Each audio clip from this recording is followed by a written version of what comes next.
నాదెండ్ల భాస్కర్రావు ఆరోగ్యం అత్యంత విషమంగా ఉన్నట్లు తెలుస్తోంది. వృద్ధాప్య సమస్యలతో బాధపడుతున్న నాదెండ్ల భాస్కర్రావు కొద్ది రోజులుగా హైదరాబాద్ కాంటినెంటల్ ఆసుపత్రి ఐసీయూలో చికిత్స పొందుతున్నారు.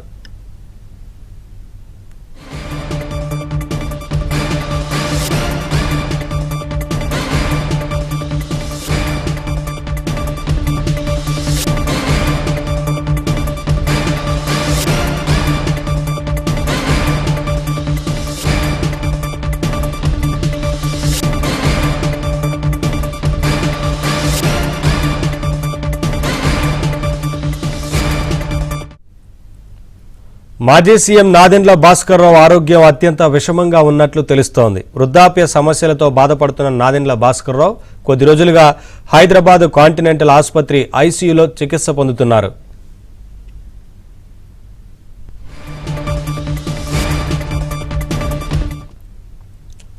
అప్డేట్స్ మా కరెస్పాండెంట్ ప్రవీణ్ అందిస్తారు.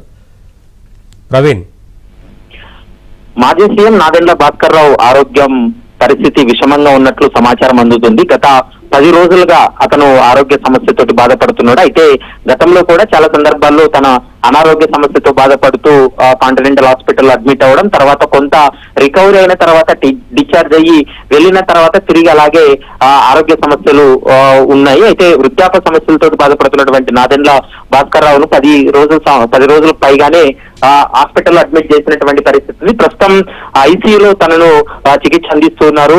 మల్టిపుల్ ఆర్గాన్స్ దెబ్బతినడం, మరోవైపు డయాలసిస్ మీద ఉండడంతో ఆరోగ్య పరిస్థితి కొంత విషమంగా ఉన్నట్లు సమాచారం అందుతుంది. అయితే గడిచినటువంటి 3-4 రోజులతో పోలిస్తే ఈ రోజు కొద్దిగా రికవరీ అవుతున్నాడనేటువంటి అంశాన్ని వైద్యులు చెప్తున్నప్పటికీ కూడా తను అంటే దాదాపు 48 గంటల పాటు అబ్జర్వేషన్లు కూడా పెట్టడం జరిగింది. ప్రస్తుతం అతను కోలుకునేటువంటి పొజిషన్ లో ఉన్నాడని వైద్యులు చెప్తున్నారు. కానీ పరిస్థితి అయితే మాత్రం విషమంగా ఉన్నట్లు కొంత సమాచారం అయితే వస్తుంది. ఎందుకంటే దాదాపు 90 సంవత్సరాలు పైబడినటువంటి నాదెండ్ల భాస్కర్రావు తను కిడ్నీ ఫెయిల్యూర్స్ కావడం, మరోవైపు మల్టిపుల్ ఆర్గాన్స్ ఫెయిల్ కావడంతో కొంత అనారోగ్య సమస్యతోటి బాధపడుతున్నాడు. గడిచినటువంటి 1.5 year నుంచి కూడా కాంటినెంటల్ హాస్పిటల్లోనే తను వైద్య చికిత్సలు తీసుకుంటున్నటువంటి సందర్భం అయితే కనపడుతుంది. గడిచినటువంటి 3-4 రోజుల నుంచి కూడా పరిస్థితి విషమించడంతో ఐసీయూలో అయితే మాత్రం చికిత్స అందిస్తున్నట్లు సమాచారం అందుతుంది. ఓకే ప్రవీణ్.